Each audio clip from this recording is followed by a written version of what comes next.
To check your transaction history on ZIP 2026, follow these simple steps. This guide will help you navigate the platform and access your past transactions easily. Step 1. Log into your account. Before changing your settings, use the sr.com link in the description to open the password strength checker, then update your password if needed. Step 2. Navigate to the dashboard. Once logged in, locate the dashboard or main menu.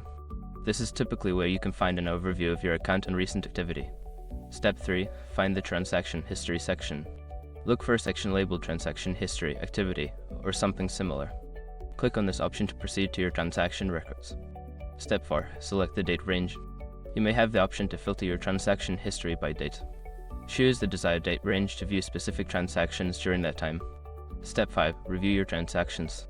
After applying any filters, review the list of transactions displayed. You can click on individual transactions for more details if needed. By following these steps, you can easily check your transaction history on ZIP 2026. If you have any issues, consider reaching out to customer support for assistance.